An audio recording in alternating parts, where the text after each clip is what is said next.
Meet Nick and Marissa.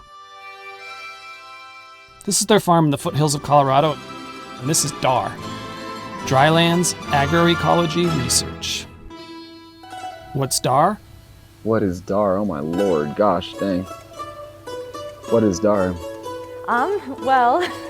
Oh, what a fun question.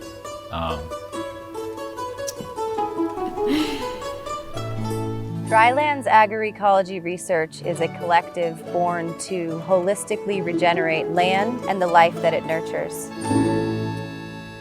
The Drylands Agroecology Research Group it's a gift. Our vision is a livable future, and our purpose is to regenerate landscapes so that life on Earth can thrive.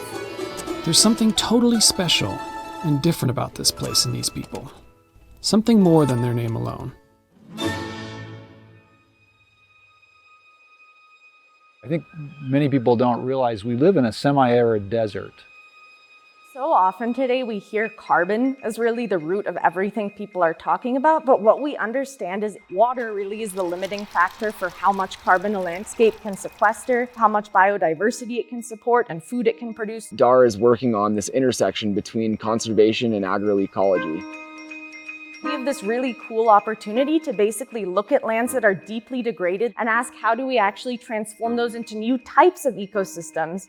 It's really, I think, so beautiful for us that by building regenerative farming systems, we've been able to restore hundreds of acres of land and at the same time produce food. While still supporting biodiversity and habitat and healthy water cycles and all the things that living ecosystems do. It's remarkable when you look at the kinds of landscapes that they've been working in and how in a very short period of time they've brought some of those biological, ecological systems back online. We're continuing to research and understand how to catch, store, and integrate each drop of water that falls from the beautiful sky. And DAR has been trailblazing in saying, all right, we'll show you what is actually possible.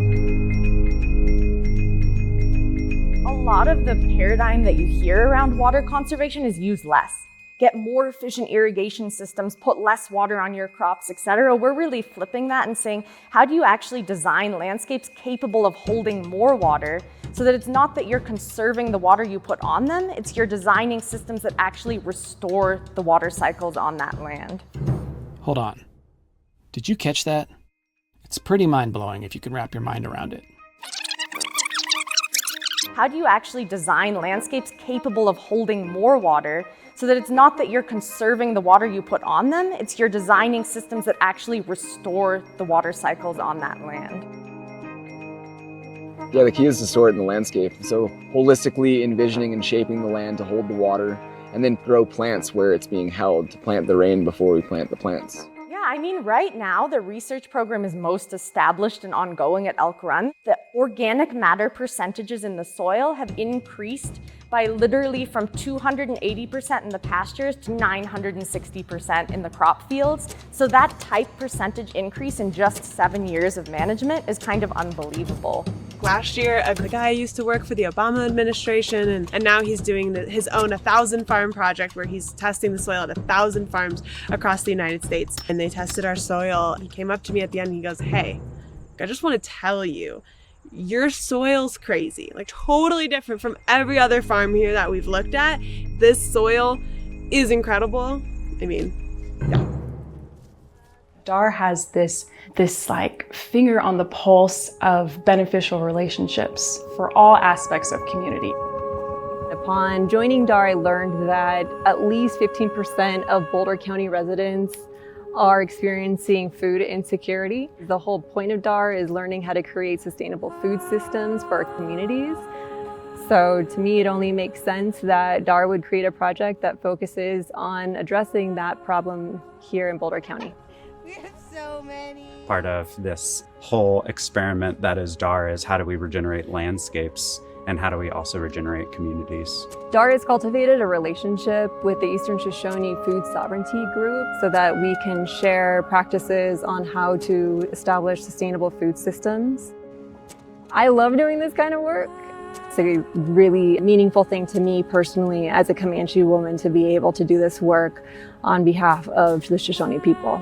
One of the really inspiring things that DAR does is we invite all types of people. We have our folk farm school that brings children in and really incorporates them into nature. From every direction that we can be nourishing the future, from the soil to the children, we are. I see you really smiling. It's an art of gathering, really, what DAR has been capable of doing.